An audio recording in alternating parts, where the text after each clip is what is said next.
어느 날 오후 52세의 이 사장님은 가게 셔터를 내렸습니다. 23년 동안 같은 자리에서 엔진 오일을 갈고 브레이크 패드를 교체하며 동네 사람들의 발이 되어줬던 그 가게였습니다. 마지막 날 사장님은 공구함을 천천히 닫았습니다. 눈물은 없었습니다. 그냥 지쳐 있었습니다. 그리고 이런 일이 문 닫았네. 지금 이 순간에도 대한민국 골목 곳곳에서 조용히 반복되고 있거든요. 여러분, 이게 단순히 장사가 안 돼서 생기는 일일까요?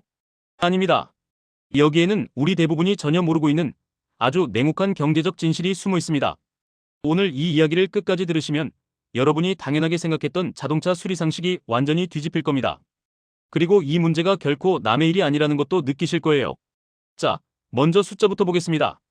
서울 지역 동네 카센터 수가 2013년에는 3,700곳이 넘었습니다. 그런데 10년이 지난 지금은 1,779곳으로 줄었습니다. 절반 이상이 사라진 겁니다. 전국으로 넓히면 더 심각합니다. 제주도처럼 전기차 보급이 빠른 지역에서는 이미 폐업률이 전국 평균의 2배를 웃돌고 있거든요. 이건 단순한 업황 침체가 아닙니다. 하나의 산업 생태계가 통째로 붕괴하고 있다는 신호입니다. 이 붕괴의 첫 번째 원인은 바로 공간의 역설입니다. 예전 내연기관 자동차를 고칠 때는 차 한 대 들어갈 공간이면 충분했습니다. 그런데 전기차는 다릅니다.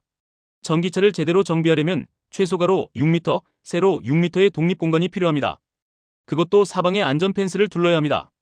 왜냐하면 전기차 배터리는 수백 볼트의 고압 전류를 품고 있어서 잘못 건드리면 그 자리에서 목숨을 잃을 수 있거든요. 전기는 눈에 보이지 않습니다. 엔진 오일은 새면 바닥에 보이지만 전기는 경고 없이 옵니다. 그래서 더 무섭습니다. 그런데 서울 도심에서 카센터를 하는 사장님 입장을 한번 생각해 보십시오. 평당 임대료가 수십만 원씩 나가는 곳에서 전기차 한 대 수리하겠다고 12평 넘는 공간을 통째로 비워둘 수 있겠습니까? 그 공간에 차 2대 더 넣으면 하루에 몇십만 원을 더 버는데 말이죠. 결국 임대료라는 벽 앞에서 전기차 정비 공간 확보는 꿈도 꾸기 어렵습니다. 공간을 못 늘리면 전기차 손님을 못 받습니다. 전기차 손님을 못 받으면 매출이 줄어듭니다. 이게 무한 반복되는 겁니다. 마치 산이 무너지기 전에 조용히 균열이 쌓이듯이 폐업은 어느 날 갑자기 오는 게 아니라 이렇게 서서히 쌓여서 옵니다. 두 번째 원인은 장비의 폭탄입니다. 예전에는 스패너와 드라이버 몇 가지면 웬만한 차는 다 고쳤습니다. 그런데 전기차를 만지려면 완전히 다른 세계입니다. 일반 공구를 쓰다가는 그 자리에서 감전사고가 납니다. 반드시 전기가 통하지 않는 특수 절연 공구 세트를 써야 합니다. 여기서 절연이란 전기가 안 통하도록 특수 처리된 재질로 만들어졌다는 뜻입니다. 이 공구 세트 가격이 얼마나 할까요?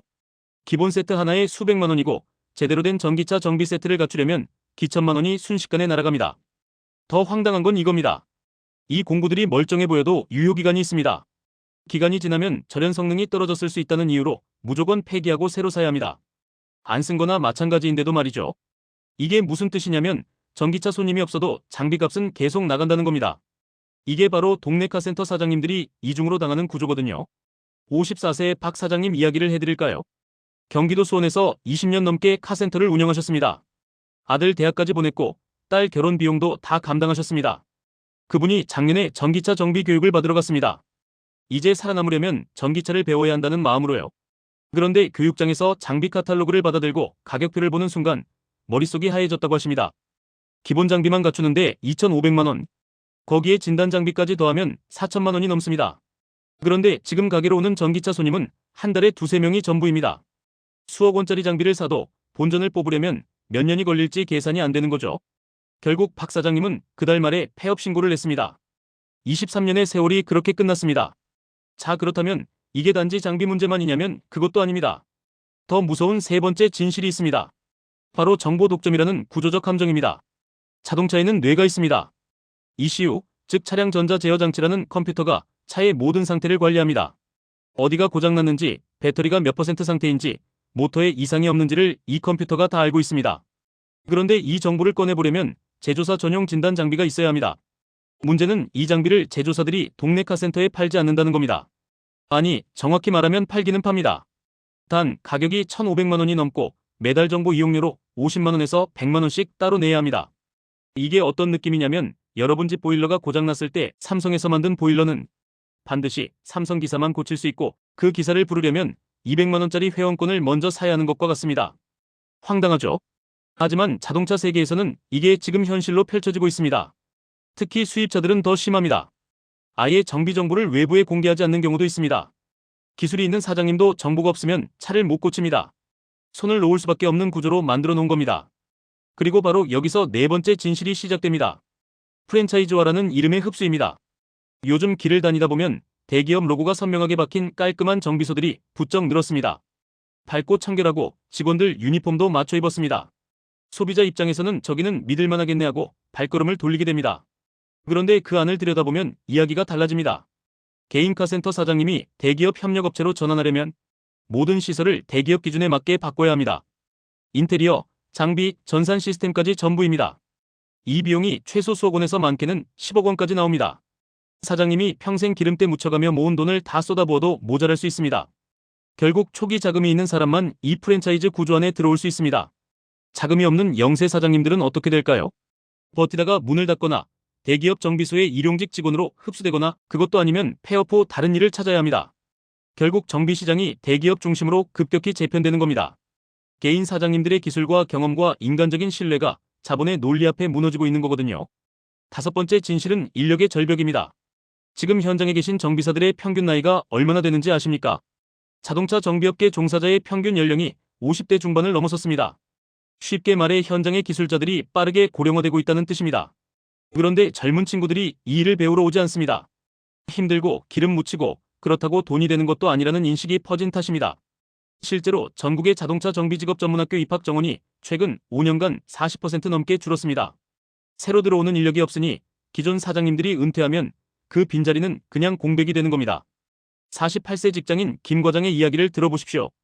김 과장은 15년 넘게 단골로 다니던 카센터가 문을 닫는다는 소식을 들었습니다. 이 사장님이 과잉 정비 안 하고 작은 거 하나도 솔직하게 말해주던 분이었거든요. 이건 지금 안 바꿔도 됩니다. 좀 더 타세요라고 말해주던 양심적인 사장님이었습니다. 그 가게가 사라지자 김 과장은 근처 대형 서비스 센터를 찾아갔습니다. 예약하는 데만 일주일이 걸렸고 같은 작업을 맡겼더니 수리비가 2배 이상 나왔습니다. 그뿐만 아니라 이것도 갈아야 합니다. 저것도 확인해봐야 합니다라는 말이 줄줄이 따라왔습니다. 그 순간 김 과장은 느꼈습니다. 단골 카센터 사장님이 단순한 정비사가 아니었다는 걸, 소비자의 편에 서 있던 마지막 보루였다는 걸 말입니다. 여러분, 이걸 단순히 한 개인의 폐업 이야기로 들으시면 안 됩니다. 이 구조가 계속된다면 어떤 일이 벌어질지 잠깐만 생각해보세요. 동네 카센터가 사라지면 정비 서비스는 대형업체로 집중됩니다. 독점 구조가 되면 경쟁이 사라지고 경쟁이 사라지면 가격을 마음대로 올릴 수 있습니다. 지금 5만 원이면 해결되는 엔진오일 교환이 10년 뒤에는 20만 원, 30만 원이 될 수도 있습니다. 타이어 한 짝 교환이 100만 원 단위가 될 수도 있는 거거든요. 그리고 그 피해는 고스란히 여러분, 바로 소비자의 지갑으로 돌아옵니다. 그렇다면 우리는 손 놓고 있어야 할까요? 절대 그렇지 않습니다. 이미 해답은 세계 곳곳에서 나오고 있습니다. 미국에서는 이미 수리할 권리, 즉 라이트 투 리페어 법안이 통과된 주들이 생기기 시작했습니다. 소비자가 원하는 곳에서 차를 고칠 수 있도록 제조사가 정비 정보를 독점하지 못하게 법으로 막는 겁니다. 유럽연합도 이 흐름을 따르고 있습니다. 핵심은 정보의 공개입니다. 제조사가 자기 차의 진단 정보를 독립정비소에도 공유하게 만들면 동네 카센터 사장님들도 경쟁할 수 있는 무기를 갖게 됩니다. 우리나라에서도 목소리가 나오고 있습니다. 소비자 단체들과 정비업계가 힘을 합쳐 정비정보 공개를 의무화하는 법안을 요구하고 있습니다. 아직 법이 바뀌지는 않았지만 이 목소리가 커질수록 변화는 빨라질 수 있습니다. 결국 여러분이 아는 것, 목소리를 내는 것, 그리고 단골 카센터를 찾아주는 것 자체가 이 구조를 바꾸는 힘이 됩니다. 지금 당장 할 수 있는 일은 간단합니다. 가까운 동네 카센터를 이용해주세요. 단순한 엔진오일 교환 하나라도 말이죠. 그것이 이웃 사장님의 가게를 살리는 일이고 결국은 대형 독점 구조에 맞서는 가장 현실적인 방법입니다. 소비자의 힘은 선택에서 나옵니다. 어디서 돈을 쓰느냐가 시장을 바꾸는 가장 강력한 한 표거든요. 이 이야기를 마치면서 다시 52세 이 사장님 이야기로 돌아가겠습니다. 셔터를 내리던 그날 동네 어르신 한 분이 찾아와서 이렇게 말씀하셨다고 합니다. 사장님, 여기 없으면 우리 동네 누가 봐주나요? 이 사장님은 그 말에 처음으로 눈물이 났다고 합니다. 그게 바로 동네 카센터가 우리에게 가졌던 의미입니다. 기술자이기 이전의 이웃이었고 정비소이기 이전에 믿을 수 있는 공간이었습니다. 이 거대한 변화의 파도가 오고 있습니다. 하지만 아는 사람은 다릅니다. 구조를 알면 두려움이 줄어들고 행동할 수 있습니다. 오늘 이 이야기가 여러분의 선택 하나를 바꾼다면 그게 바로 변화의 시작입니다. 동네 카센터 사장님들이 버틸 수 있는 힘, 그 힘의 출발점은 바로 여러분입니다. 이 이야기가 도움이 되셨다면 구독, 좋아요 부탁드립니다.